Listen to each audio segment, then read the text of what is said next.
All right, all right, all right. It's been a while since we did a live stream, but we got some very important information that we need to share with our neighbors. Um, this is information that's concerning the housing injustice. This is some resources that can be used from the thanks to the Atlanta volunteer lawyers. I had attended a Zoom meeting they did, and I had used some of, well, I have some of their slides. We'll be using some of their slides, and I'll break it down to everyone these resources from the Zoom meeting that they had did. Hold on a minute. Yeah. Matter of fact, we got Sister Nay and we got Brother Farmer P on the line. So, Sister Nay, do you want to say a few words before we get started?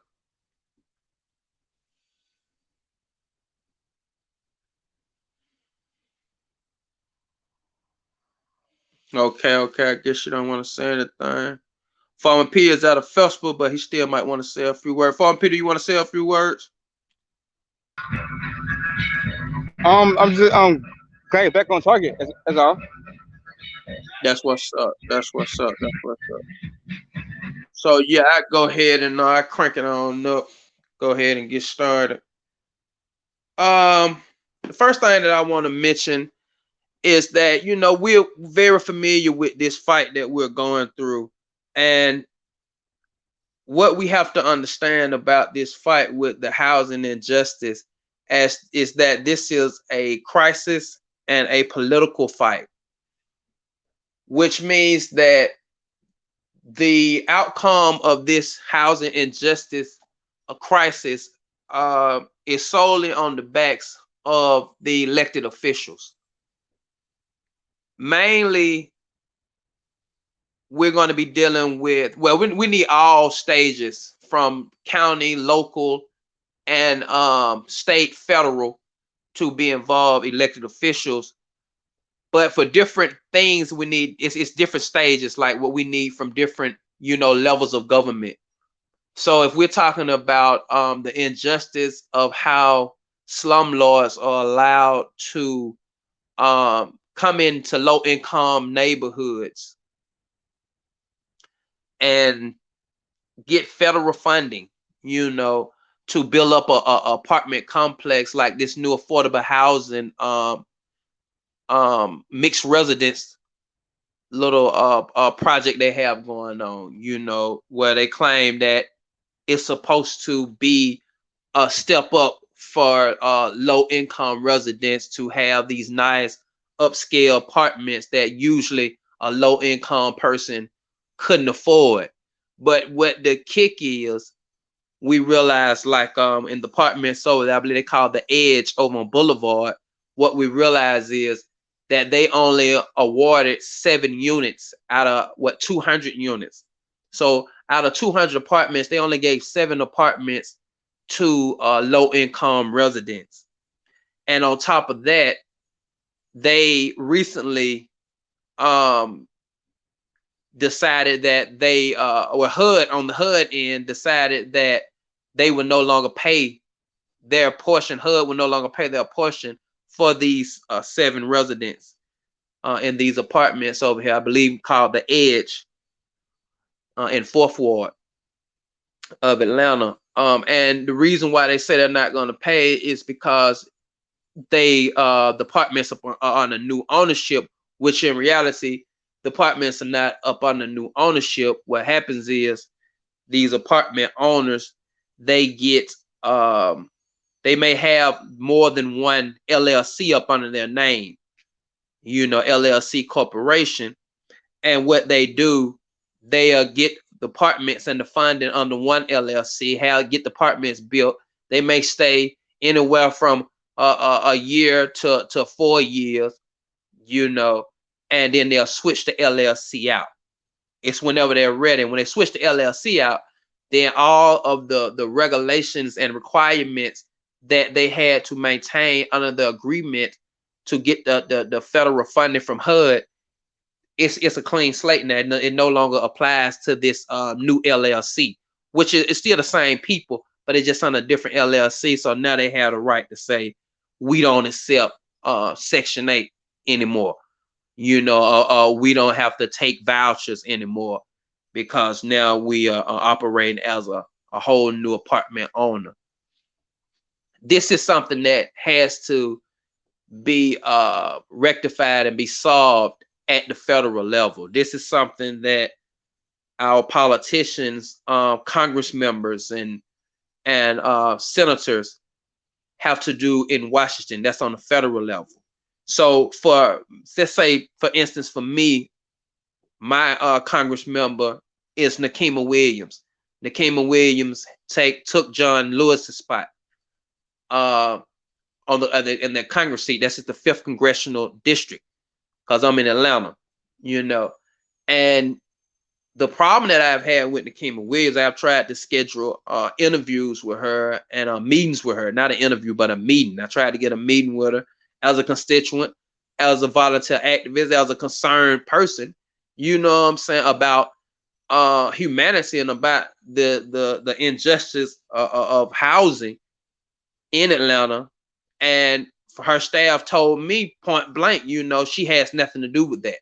I'm barking up the wrong tree. I need to be talking to my Georgia state senators and legislators, which I have reached out to them too. But your Congress member represents you in Washington.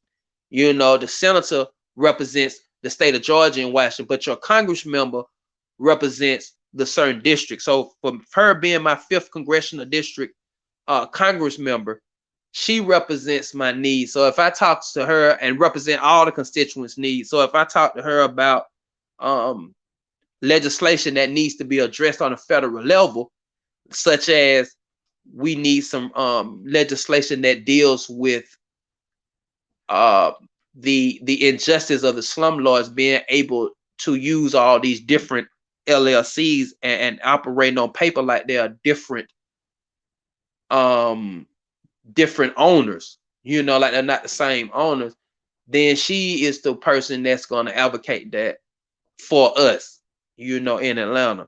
But this is not what's taking place. So it's so bad that it got to the point that I had to contact the Office of Congress Ethics, Congressional Ethics, and put out a complaint against Nikema Williams. Because if we look over in other districts, if we look in Clayton County, and I believe I want to say that's the 11th congressional district, with, I could be wrong, but I believe it's the 11th, with David Scott. He's been dealing with housing. He's even went and got funding for people of Clayton County, who dealing with the housing crisis. You got Hank Johnson out there in DeKalb County, who has moved people, whole apartment complexes.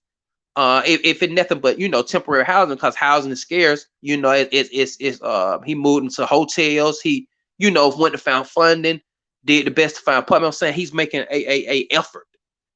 I'm saying, may not be the all effort that we need. Like I said, we need new legislation, and I will be reaching out to both of these gentlemen and Congress members about supporting new legislation that stops these slumlords from acting like they are different companies, and trying to get better regulations from HUD dealing with the apartment owners when they take our federal funding, because our federal funding comes from all of us. It's tax dollars. It's not free money. It's not money they just make up at the Federal Reserve. This is tax dollars that we all put in from our sales tax, from our working tax, and they are using this money, and they are not living up to what the needs of the people are.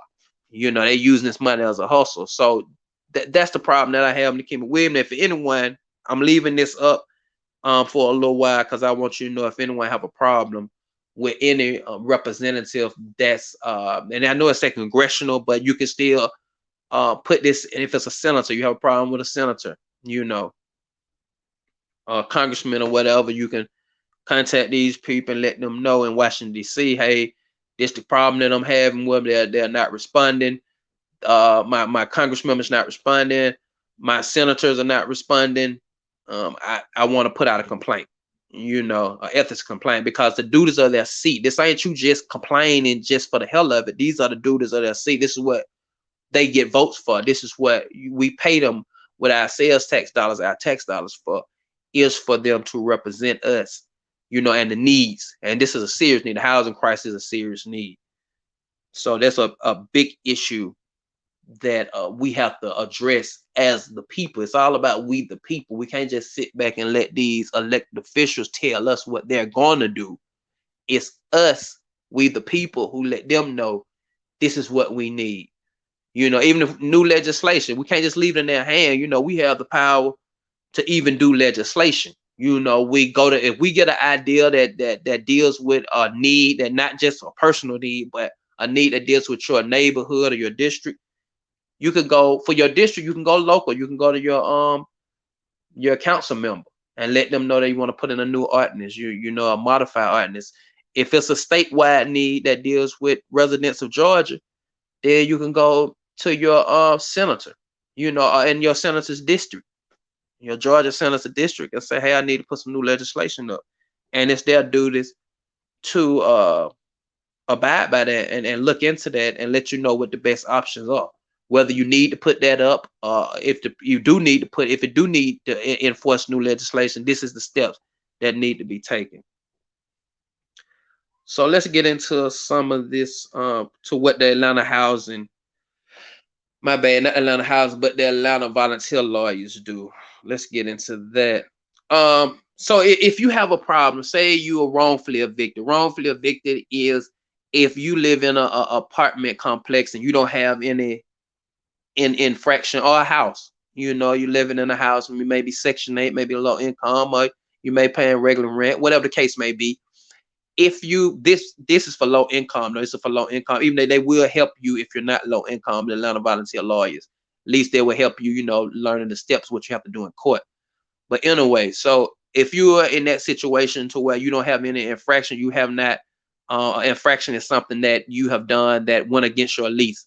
So if you got a nuisance or a noise problem, say you've been playing loud music so long and the rent off have been telling you, you got to cut your music down, and they say, well, we done told you three times, you didn't do it, we want to evict you. Then that's an infraction. But if you don't have any infraction, you don't have any problem, you're paying your rent, and your landlord come to you and say, hey, we want you to be out of here by Saturday, or we want you to be out of here in 30 days. And you say, well, I ain't got no infractions. I ain't got no, where to go. Now they can still serve you. They can serve you in court, even though you don't have any infraction, you haven't done anything wrong. But what we have the right to do, is called the answer. We have 7 days to answer that eviction. So once you get the paperwork, that don't mean you got to leave right then and there. It just means that, and it'll tell you on the paperwork that you got 7 days to answer. Now here's the problem that a lot of us have been having, the reason why we haven't been winning in court when we get these illegal evictions or these wrongful evictions. We don't know how to respond to the answer. And when you respond to an answer, let me see if I can pull it up. Hold on. This may be it, right? See, this is an answer right here. This is an example of an answer. When you're responding to an answer, you have to actually put in what your issue is. So say if you're living in a dilapidated apartment, your apartment flooding out, your apartment got mold, you've been going back and forth with the rent office, telling them about these problems, putting in maintenance reports, they're not fixing your problems. When they try to wrongfully evict you, you need to have all that evidence in your answer. Now here's the bigger kicker. What we really need, anytime you have a problem with apartment complex or housing, even if they're trying to wrongfully evict you, or you want to sue them based on your dilapidated apartment, your problem that you have in your apartment, holes in the floor, holes in the wall, lead, asbestos, whatever. What you need to do is get a forensic accountant, call a forensic accountant. Now the forensic accountant, just so happens the Atlanta volunteer lawyers in Fulton County have them on retainer for free. You can go down, you can apply for one, and they will refer you to a forensic accountant. The good thing about a forensic accountant is they will come out to your apartment or to your house, and they will assess everything that's wrong with your house. So if you got mold in your house, say your room, you got a room that's molded out, maybe the kitchen, maybe the restroom, they're gonna put on their report they were not able to use this whole house. You know, if your house got 5 rooms in it and one is filled with mold, then they're going to assess that as you only have 4 rooms, but you're paying for 5 rooms. So that should be taken out of your rent. And then based on your complaints about it, so the date on your rent office complaint or the date that you complained to your landlord about it, from then to, you know, when the problem started, proof or evidence when the problem started, to they assess it, that money there is going to be deducted from what you have been paying for rent. So that's the good thing about having a forensic accountant, and that's how you win in court, you know, against an eviction. And they also will testify in court for you, and they'll bias it, you know what I'm saying? So they are not on your side or the landlord side. They're coming from the county, you know what I'm saying? So their word is 100% respected by a judge. So if you come in a place, like I said, you don't, if they want you to get out your apartment or your house and you don't have any infractions, then that's what you need. You need to put that in your answer. And if you want to do pro se, say you just want to sue them, it's the same thing. Your discovery, you need to have that in your discovery to let the judge know, yeah, they saying they want to kick me out, they want me out the property, they saying that you know, whatever infraction, I ain't paid my rent, whatever. And then a lot of times, you know, we having that problem too, where landlords are saying that tenants are not paying their rent. When they have these owners, what they'll do, they'll rent out these different leasing offices, these management teams. You know, they'll come in. That's why you see in a lot of apartments they have different managers come in and out. And then when one manager leave, they may have bad bookkeeping. You know, it may show that you ain't paid your rent in 6 months or a year or whatever. Now, even though, you know, that don't make no sense for them to let you just sit there for 6 months without paying your rent, it'll still be on their books that you haven't paid. So if you don't have your receipts, you know, showing that you done paid, then it pretty much, when you go to court, that's what it's gonna look like. Gonna look like you haven't paid in a year or 2 years, you know, based on the evidence that you can provide for that judge, you know, what you can put in your answer. So that's very important that we have to make sure that we keep our receipts. 2 things we have to do. We got to make sure we keep our receipts, and we make sure that everything is documented. Like we document when we call the rent office and make a maintenance report. All that stuff, get you a shoebox or whatever, a folder, some, and make sure that you keep all that information. Now, let me see what else we got going on here. So yeah, let me go back to this. Like I said, so if you have a problem, once you go down to the Atlanta Volunteer Lawyers, now they're located in the courthouse right now on Pryor Street.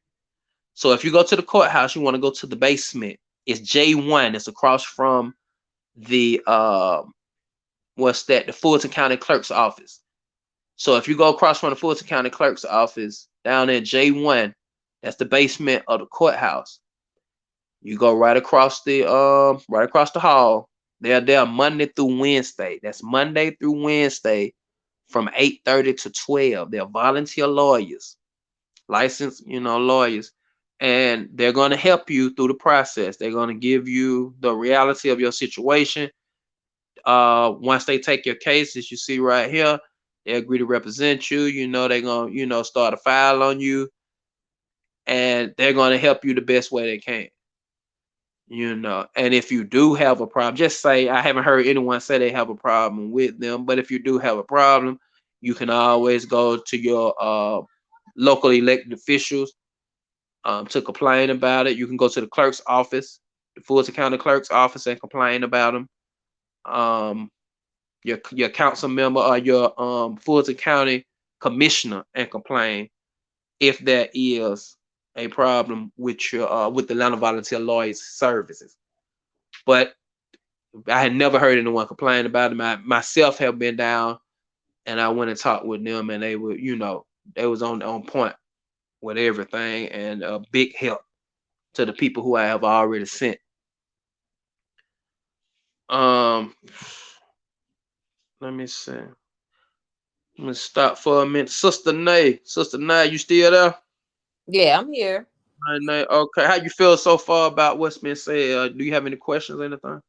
So only thing I wanted to ask you about, since you look like you've been through the process with the um I guess with the lawyers that's helping everybody. So what exactly are they helping you with? Are they helping you to not get evicted or Yeah, yeah. okay, So okay. yeah, they're helping you um with the best outcome. So I'm gonna say like that in court, to represent ourselves. So they are on the side of us as the residents.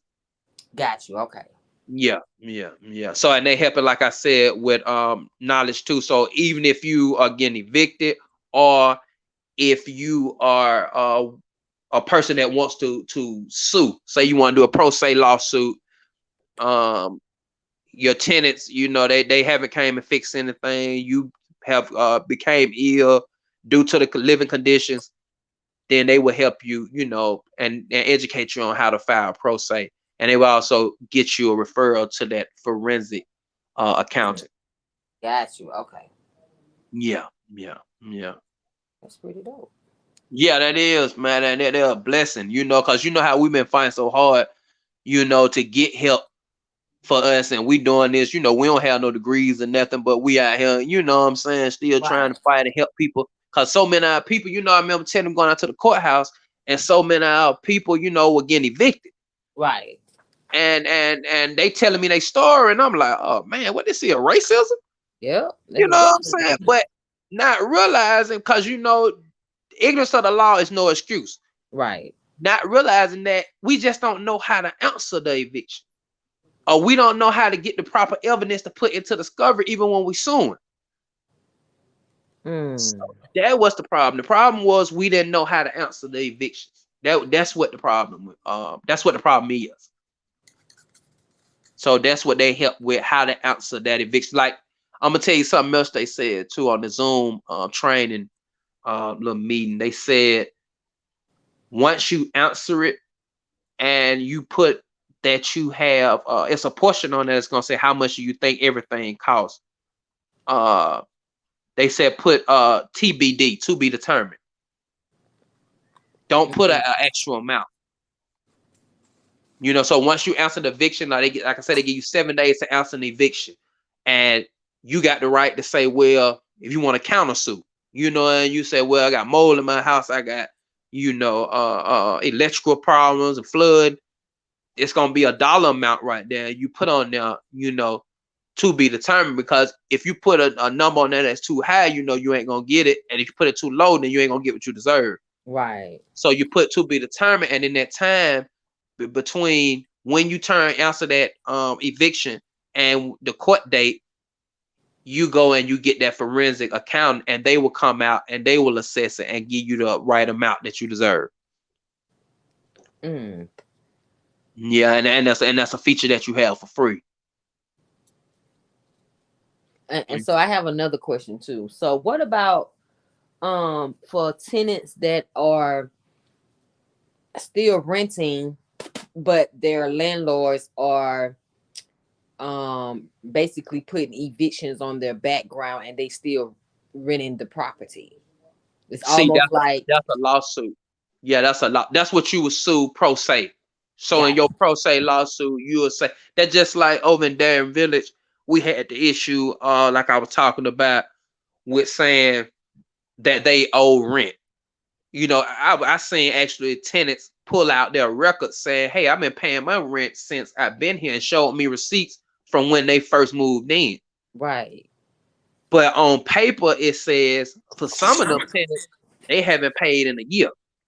You know what I'm saying? They haven't paid in 6 months, Mm. even though they got the record showing they paid. But and I'm gonna tell you something even more crazy. The owners took them to court, but didn't show up, so it was throughout. I guess like, as a scare tactic, but they didn't know how to put in their answer the problem they would have. So when they were served with the court, you know what I'm saying, notice they didn't know how to respond to that. Yeah, so it was just throughout. That was it, sister. You back on mute. Was that it? Yes. Okay. Where we at now? All right. Farmer P, you good? Did you have any question or thing? No, she asked the question. She asked them already. That was the question. Okay.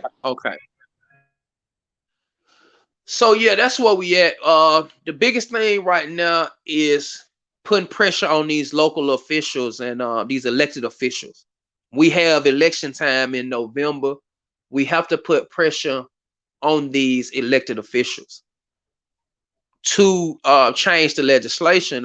We need legislation, like I said, on the local level, from the city and from the county that addresses penalties for slumlords, you know, within that city. Now, the Fulton County Solicitor's Office, they have on their books that a housing violation, which is listed as a misdemeanor, that the housing violation is $1,000 fine for each violation and up to a year in jail for each violation. But no one is enforcing those penalties, you know, in Fulton County. You haven't seen that being enforced with any apartment complex owner that's a slumlord. So that's something that we have to fight to get enforced.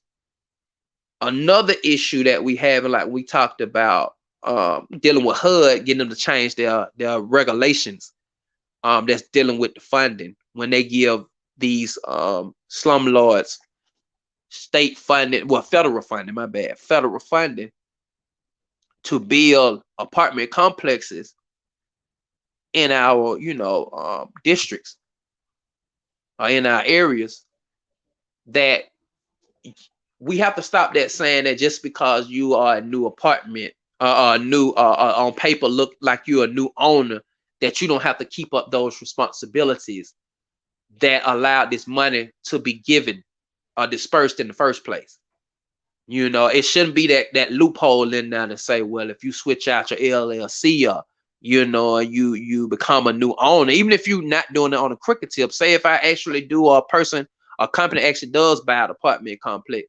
If you know as people over here and you're endangering their welfare, they're depending on this housing, low income housing, because they can't afford to buy apartment or housing due to the annual median income, the area median income, you know what I'm saying, which is high as hell in Atlanta and all over America right now, then they shouldn't be allowed to get away with that and have a clean slate and to push people out when you know we already in the middle of a homeless crisis and a housing crisis.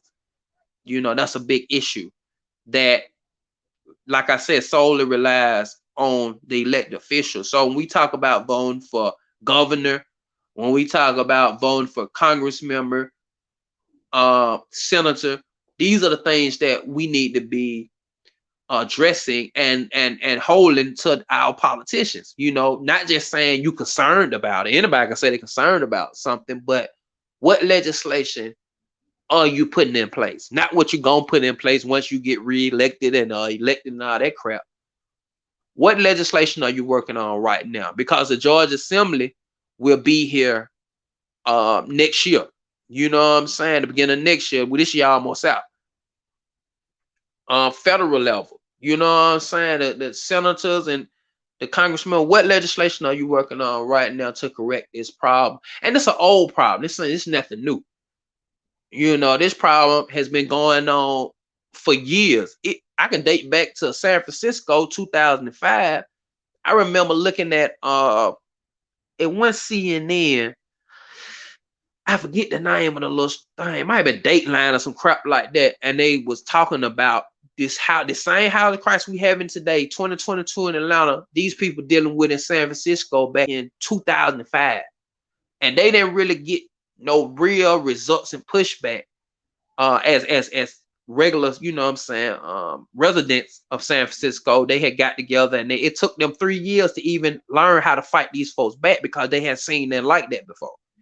You know what I'm saying? So I went and researched what they went through, and that's how I was able to, you know what I'm saying, see what's going on down here.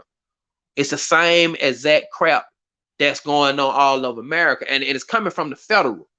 So what they do in the federal government, this like Fannie Mae, who supposed to be helping us as American citizens with mortgages and getting housing, they are not giving the money to us, but they're giving it to these corporations, these big corporations. I say one corporation got $1.6 billion on a loan to buy apartments, and these folks took that money. This corporation took that money and bought 75,000 apartments.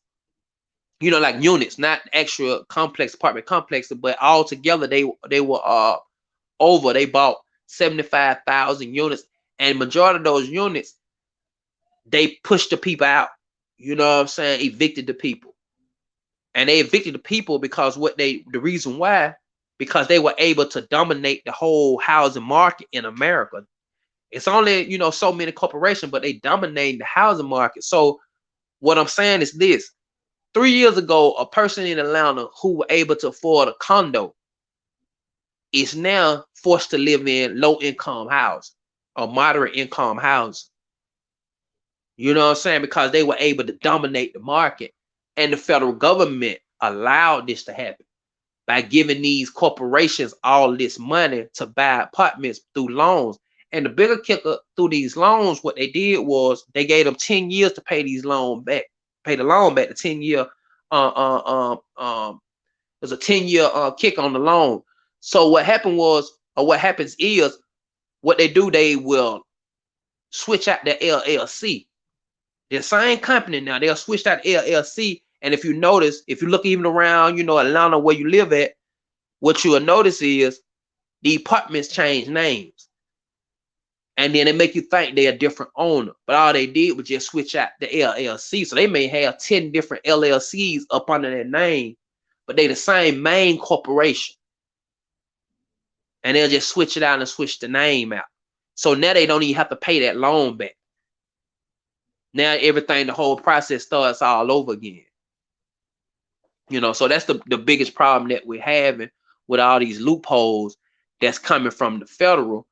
And then when it gets down to the state, the city, and the county, we got our elected officials that just turn a blind eye. Because in honesty, most of them are profiting from this housing crisis. You know, a lot of these developer stuff are giving out big kickbacks and stuff to their campaigns, minus to their PAC, their political action committees, you know, Democratic and Republican Party. You know what I'm saying? So that's why they're turning a blind eye. It's really a racketeering act. That's what it is. A RICO charge, really, if we want to be honest with it, because it's all of America and it's dealing with the politicians. And when you get to a point of injustice that deals with politicians, especially of this magnitude on every level, you're talking about a RICO act. You know, that's all this really is. So I hope this has been informative. I hope you know that you all have got a little something that you can share with the people and stuff, with your neighbors, to let them know what time it is. If you get a chance, share this live stream with your people. Anybody that's having a problem or any issue that we have addressed. If not, if we didn't cover everything, I'm gonna put the number across the screen and you can call. That's a From Me Unto Unity number. That's my personal cell number. And you can call me, and you know what I'm saying, if you have any questions, anything that you need to ask. Before we get up out of here, Sister Nate, do you have any closing remarks? No, I don't have anything. Glad to be back though. 100. How did you feel about it? I got a lot of different feelings, and now that now that you're saying all these corporations, I'm thinking maybe by us having this this almost is like a corporation here, and so it's almost like we can buy into this and save the housing market if we had the money, right? Yes, so that now here's the thing on that. So this right here, this a corporation, it's a non-profit corporation from Me Unto Unity. Right. They are LLC, a limited liability corporation, meaning that even if they get sued, nothing touches their personal bank accounts. It only can touch the company. Right. So a lot of these, this is what they're using. So say you got one main corporation or whatever, and like I said, they'll have probably 10 LLCs up under them. So that's what I'm asking you. By us having a LLC, could we do the same thing that they doing? Could we get other nonprofits who is on the same level as us, and we get the loans or grants as they are doing, and we buy back for the low income? But see, yeah, that's just something that is to take in consideration. Want to fight fire with fire? Yes, I feel where you're coming from. But for us to do that, we would have to get with that support. See, they have lobbyists. I'm gonna put it like this too. There's another reason why they get all this money. They like the tobacco company and the alcohol company. They have lobbyists in Washington. So these corporations, they're able to get all this money because they lobby for this money. You see what I'm saying? And they put up big money. So they invest big money into these politicians, and they, they'll pay for their whole campaigns. And so that's why they sway them to, get this money from like Fannie Mae and those federal funded, corporations and stuff. Okay, I got you. Yeah, so on paper, on the outlook, just having the LLC, you think, well, okay, yeah, I can fight this sucker. I got an LLC too. Let me go and do the same thing, and let's reverse this thing. But it's a little deeper because not only do they have LLCs, they have a business relationship with the politician. That's why I say it's a RICO Act. It's racketeering.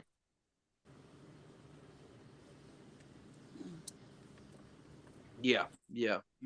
But I like where you're going with it, though. That's something to put on the table to say that even if we want to do some on a level to say, hey, let's get together and get our LLCs, and then let's get some homeless. Some apartments or some shelters or some housing for the homeless, and request for so much space due to the crisis.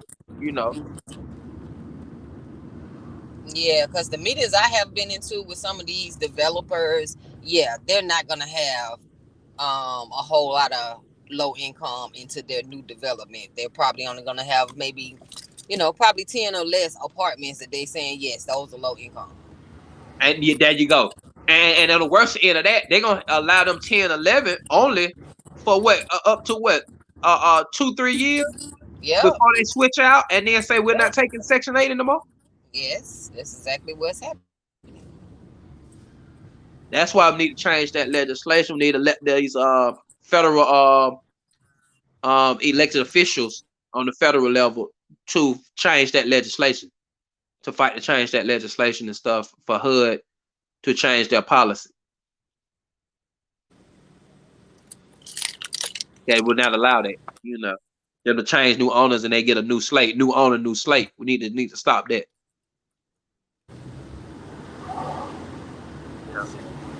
All right, thank you so much. That's it. That's it for Farmer P. You got any closing remarks? Anything you want to say? I think we need to try to leverage together a fundraiser to help us find a space and we can put people at that are homeless or need somewhere to stay. The money there. That's why I've been telling you. I know you've been preaching and it's really strong on fundraising, and I have no problem with fundraising, but the money already there. Both of them are good, but they have money to hire a grant writer, like a grant writer to write our grants, search for our grants. That's something too, though. We need that too, though. Okay, you say on that level. Okay, for the grant writers. Okay. I didn't tell y'all that we have grant writers now from Me Unto Unity. Okay, so we need to have him or her search for grants, and we apply for it.